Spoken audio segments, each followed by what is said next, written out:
First ever factory outlet, Mukunda Jewelers.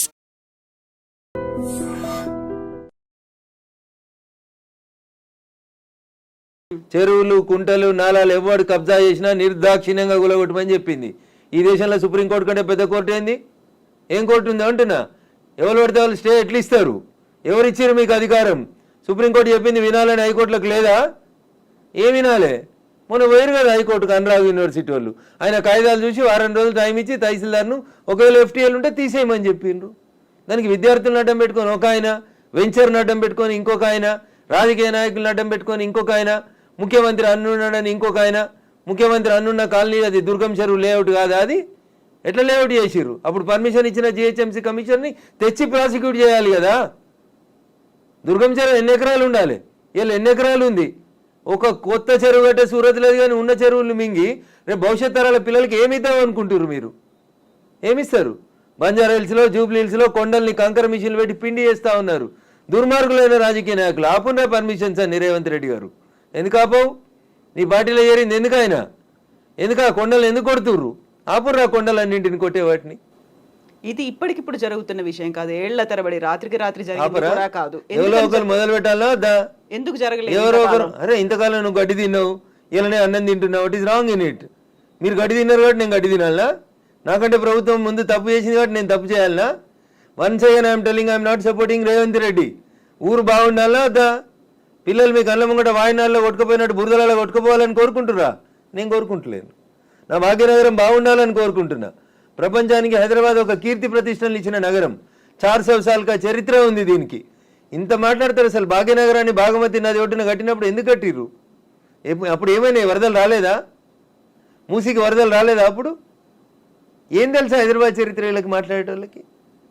ఈ ముఖ్యమంత్రి వచ్చి మూసి ప్రక్షాళన అంటాడు, ఆ ముఖ్యమంత్రి వచ్చి కాళేశ్వరం అంటాడు, ఈయన 1,00,000 కోట్లు అంటాడు, ఆయన 1,00,000 కోట్లు అంటాడు. నేను వాళ్ళ కమిషన్ల కోసం మాట్లాడతలేను. నేను మల్లారెడ్డి గారు కడితే గులగొట్టుర్రి, పల్లారాజేశ్వరరెడ్డి గారు కడితే గులగొట్టుర్రి, నాగార్జున గారు గులగొడితే నేను కదా అందరికంటే ముందు మాట్లాడింది.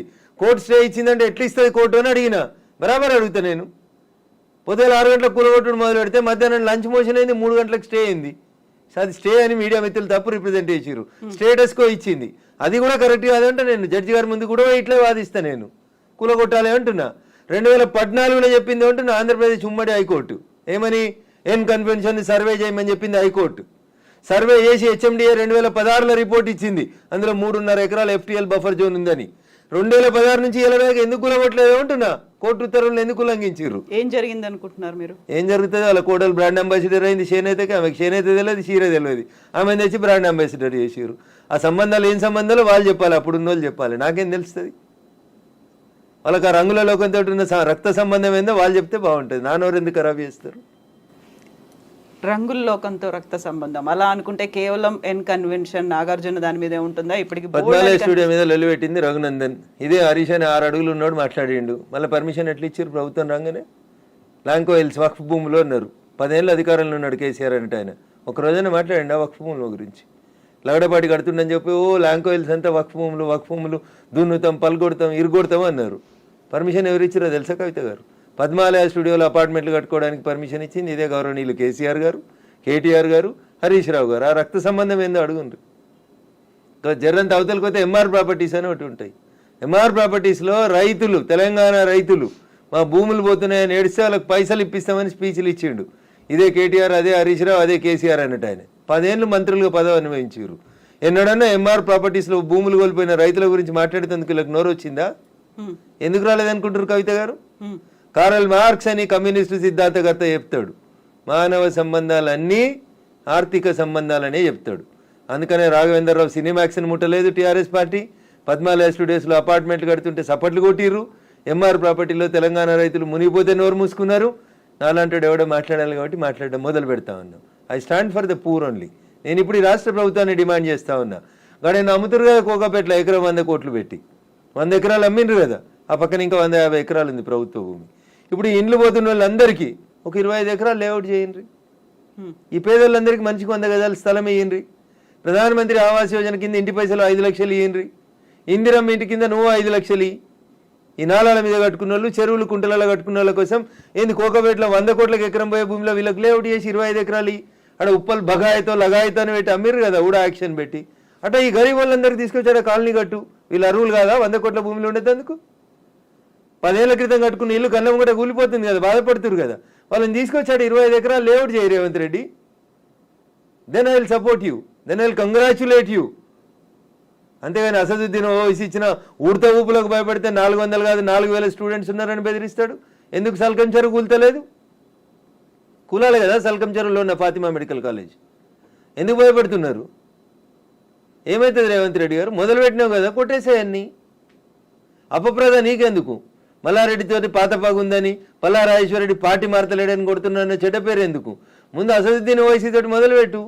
సో మధ్యలో విద్యా సంవత్సరం అక్కడ ఆల్టర్నేట్ అనేది దసరా సెలవులు వస్తాయి కదా, ఇమ్మీడియట్ గా ఆల్టర్నేట్ ఇంకో ఎందుకు దొరకదు? కాలేజ్ లో ఎందుకు దొరకదు? అకామిడేట్ చేయడానికి ఎందుకు దొరకదు అంటున్నా.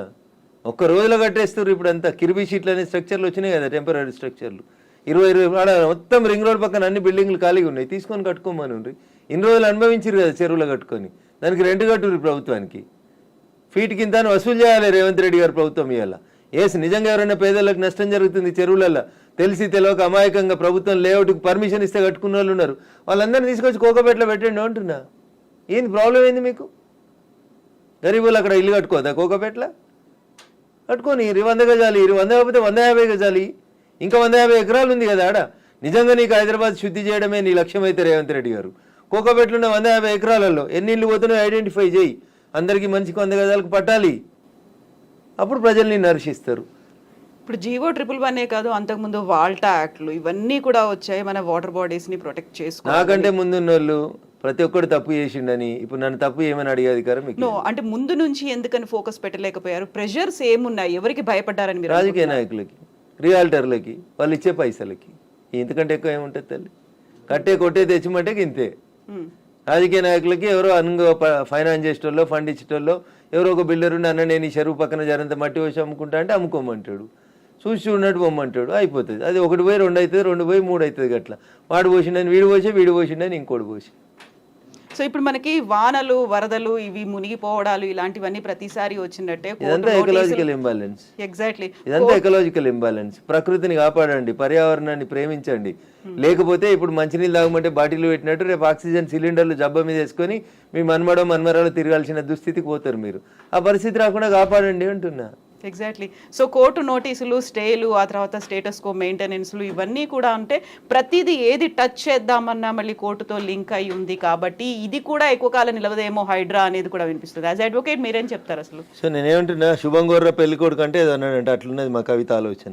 ఎందుకు ముందు నుంచి అనేది అదే కదా. కవిత ఆలోచన దగ్గరికి వెళ్ళింది అనగానే కోర్టు స్టే కోర్టు పరిధిలో ఉంది మాట్లాడము అనే మాటలు. ఎవరు? నేను మాట్లాడుతూనే ఉన్నా కదా రోజు. నో, మీరనట్లేదు. ఆక్యుపై చేసుకున్న వాళ్ళ దగ్గర నుంచి వచ్చే సమాధానం అదే, కోర్టు పరిధిలో ఉంది కాబట్టి. తప్పించుకునే ప్రయత్నం తప్ప ఏముంటుంది? దొంగకు తేలుగుడితే ఏం చేస్తాడు? తేలుగుట్టిందని చెప్తాడా? అప్పటికే నోరు మూసుకొని పోతాడు. గట్లే ఉంటుంది. ఏం స్టే ఉంది? స్టే ఉంది అని ట్వీట్ చేసి ఏడ స్టే ఉంది? ఏ కోర్టులో స్టే ఉంది? ఏంది స్టే? స్టేలు సంవత్సరాలు ఉండొద్దని ఇదే సుప్రీంకోర్టు చెప్పింది అంటున్నా. మా గౌరవ న్యాయమూర్తులు అట్లా సంవత్సరాలు స్టే ఇయ్యరు. స్టే ఈజ్ టెంపరరీ అంతే. 15 రోజులు, నెల, 2 నెలలు, 3 నెలలు అంతే. స్టే ఏంది? 2014లో ఎన్కన్వెన్షన్ సర్వే చేయమని 2024 దాకా స్టే ఇచ్చిరా? ఏ కోర్టు ఇచ్చిందో చూపెట్టుర్రు నాకు. మీ అంత చదువుకోకపోవచ్చు కానీ నాకు స్టే అంటే ఏందో అర్థం తెలుసు. జర చూపెట్టుర్రి. హైడ్రాకి విధి విధానాలు లేవు, సరిగా ఏది ఫామ్ చేయకుండానే ముందుకెళ్ళిపోతున్నారు. బుల్డోజర్ సర్కార్ని తీసుకొస్తోంది హైడ్రా పేరుతో అనే వాదనని ఎట్లా చూస్తారు మీరు? మీకు వచ్చిన కడుపు నొప్పింది. మీరు ఫేర్గా ఉన్నారు కదా, మీరు నీతిగా ఉన్నారు కదా, మీరు పర్యావరణం బాగుండాలని కోరుకుంటారు కదా, ఈ భాగ్యనగరం బాగుండాలని కోరుకుంటారు కదా. In what way you are agreed by it? మీకు వచ్చి నష్టమైంది అంటున్నా. ప్రజల చేత, ప్రజల కొరకు ప్రజలు ఎన్నుకున్నటువంటి ప్రభుత్వాలు తీసుకునే నిర్ణయాలని ఏం చేస్తారు మీరు? కోర్టు ఎందుకు అడ్డుకుంటుంది? కోర్టుకుండే అధికారాలు ఏంటి? ఎంతవరకు అడ్డుకోవాలో అంతవరకే అడ్డుకుంటుంది. నేను చెప్తున్నా కదా, ఈ దేశ సర్వోన్నత న్యాయస్థానం సుప్రీంకోర్టు చెప్పింది కూలగొట్టమని. సుప్రీంకోర్టుకు భిన్నంగా లోకల్గా ఉండేటువంటి జడ్జిలు అట్లా ఇస్తారా జడ్జిమెంట్లు? నాకు తెలిసినంత వరకు అయితే ఎవరు కవిత గారు. సో ఇప్పుడు హైడ్రాని సడన్ గా తెర మీదకి తీసుకొచ్చింది. 1994 తీసుకురావడం, ఒక హైడ్రాని తీసుకొని రావడం అనేది భయపెట్టడానికో, బెదిరించడానికో, లేకుంటే రుణమాఫీ 6 గ్యారంటీ స్కీములు అడుగుతున్నారు కాబట్టి డైవర్షన్ పాలిటిక్స్ అనే వాళ్ళకి ఏం చెప్తారు మీరు? నేనంటున్నా, రుణమాఫీ చేయాల్సిందే, ఇచ్చిన 6 హామీలని అమలు చేయాల్సిందే. రైతులకు చెప్పినటువంటి రుణమాఫీ, యువతకు చెప్పిన డిక్లరేషన్, మహిళలకు ఇచ్చినటువంటి మహిళా డిక్లరేషన్ అన్నీ చేయాల్సిందే. అవి చేసి ఇది వదిలేద్దామా? అవి చేయాల్సిందే, ఇవి చేయాల్సిందే. ఇది చేయమని చెప్పురు, అది చేయమని లొల్లి పెడతాం. మేము లొల్లి పెడుతూనే ఉన్నాం కదా. బీజేపీ ప్రశ్నిస్తున్న బీజేపీ పేరిట, ప్రశ్నిస్తున్న తెలంగాణ పేరిట మేమంతా నడుపుతూనే ఉన్నాం కదా. రైతన్నల రుణమాఫీ కోసం మాట్లాడితే హైడ్రా గురించి మాట్లాడొద్దా? బట్ అది డైవర్షన్ కోసమే చేస్తున్నారు అనే మాట. So I don't have any comment on this particular issue. నేనేమంటున్నా, నేను రుణమాఫీ కాలేదు, రైతులతో చేయించేది రైతులతో చేపిర్రి, హైడ్రాకి దానికి ఏం సంబంధం అంటున్నా. ఎందుకు రాస్తున్నాయి పేపర్లు హైడ్రా గురించి అంత గొప్పగా?